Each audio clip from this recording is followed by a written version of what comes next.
Hard work versus smart work. एक ही इंसान, दो रास्ते। ये स्टोरी किसी और की नहीं है, ये स्टोरी तुम्हारी है। हाँ, तुम्हारी, जो इस वक्त ये सुन रहे हो। पार्ट ए, आज का तुम। सुबह उठते हो, अलार्म बजता है। एक सेकंड के लिए लगता है बस 5 मिनट और, पर फिर याद आता है काम, पढ़ाई, जिम्मेदारियां। तुम मेहनती हो, तुम हार्ड वर्क करते हो। तुम सोचते हो जितनी ज्यादा मेहनत उतनी ज्यादा सफलता। और तुम गलत भी नहीं हो, पर पूरी तरह सही भी नहीं। तुम दिन भर काम करते हो, लेट नाइट्स, कभी कभी बिना रिजल्ट के। लोग कहते हैं भाई तू बहुत मेहनती है, पर तुम खुद पूछते हो इतनी मेहनत के बाद भी मैं वही क्यों हूं। यहीं से कहानी दो रास्तों में बढ़ जाती है। पार्ट दो, दो रास्ते एक ही दिन, एक ही इंसान पर दो अलग डिसीजंस। रास्ता एक, सिर्फ हार्ड वर्क। रास्ता दो, स्मार्ट वर्क के साथ हार्ड वर्क। चलो दोनों फ्यूचर देखते हैं। फ्यूचर वन, जब तुम सिर्फ हार्ड वर्क करते हो, टाइम फास्ट फॉरवर्ड होता है। 5 साल बाद तुम वही हो, बस थोड़ा थके हुए। तुम सुबह से शाम तक काम करते हो, तुम्हारा शेड्यूल टाइट है, तुम हमेशा बिजी रहते हो। पर दिक्कत यह है, तुम बिजी हो, प्रोडक्टिव नहीं। तुम मेहनत कर रहे हो, डायरेक्शन नहीं। तुम जो काम 8 घंटे में करते हो, कोई और उसे 3 घंटे में कर रहा है। पर तुम सोचते हो मैं ज्यादा काम करता हूं तो मैं बेटर हूं।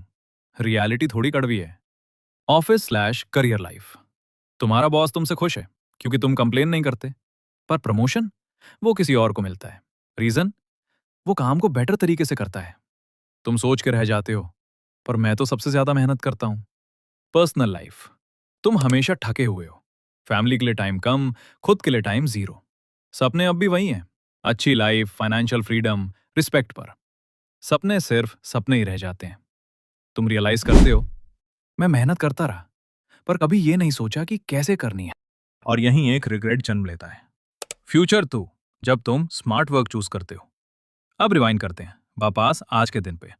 इस बार तुम एक सवाल पूछते हो, क्या मैं सही चीज पे मेहनत कर रहा हूं? यहीं से तुम्हारा स्मार्ट वर्क शुरू होता है। स्टेप एक, सोच बदलना। तुम समझते हो हर मेहनत रिजल्ट नहीं देती, हर बिजी इंसान सक्सेसफुल नहीं होता।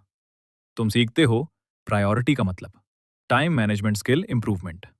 तुम काम कम नहीं करते, तुम सही काम करते हो। स्टेप दो, सीखना। तुम डेली 1 घंटा सीखने लगते हो, new skills, technology, better methods. तुम पूछते हो इस काम को फास्ट, बेटर और स्मार्ट कैसे किया जा सकता है। तुम सिर्फ मेहनत नहीं करते, तुम सिस्टम बनाते हो। Step 3, results. 5 साल बाद तुम अब भी मेहनती हो, पर अब थके हुए नहीं हो। तुम्हारा काम बोलता है, तुम्हारा टाइम तुम्हारे कंट्रोल में है। ऑफिस में तुम्हारी वैल्यू है, तुम्हारी बात सुनी जाती है, तुम डिसीजन मेकर हो। प्रमोशन सिर्फ सैलरी नहीं होता, रिस्पेक्ट भी होता है, और वो तुम्हें मिलता है। पर्सनल लाइफ तुम्हारे पास, फैमिली के लिए टाइम, खुद के लिए एनर्जी, फ्यूचर के लिए क्लैरिटी। तुम खुश हो क्योंकि मैंने सिर्फ ज्यादा काम नहीं किया, मैंने सही तरीके से काम किया। हार्ड वर्क तुम्हें थका देता है, स्मार्ट वर्क तुम्हें आगे ले जाता है। फाइनल मैसेज, तुम्हारे लिए यह कहानी किसी और के बारे में नहीं थी, ये तुम्हारे ही डिसीजन की कहानी थी। आज तुम जो कर रहे हो, अगर बिना सोचे समझे मेहनत, कल रिग्रेट। अगर समझदारी से मेहनत, कल सक्सेस। याद रखो, हार्डवर्क जरूरी है, पर बिना स्मार्ट वर्क के वो अधूरा है। और सबसे इंपॉर्टेंट बात, फ्यूचर ऑलरेडी लिखा हुआ नहीं होता। तुम आज जो चूज करते हो वही कल बनता है। और यहीं पर यह स्टोरी खत्म होती है, लेकिन तुम्हारी जर्नी यहीं से शुरू होती है। अगर इस स्टोरी ने तुम्हें सोचने पर मजबूर किया, तो ऐसी ही रियल लाइफ मोटिवेशनल स्टोरीज के लिए फैजान की स्टोरी को फॉलो/सब्सक्राइब करो। क्या पता अगली कहानी तुम्हारी हो। मिलते हैं next video. Thanks for watching.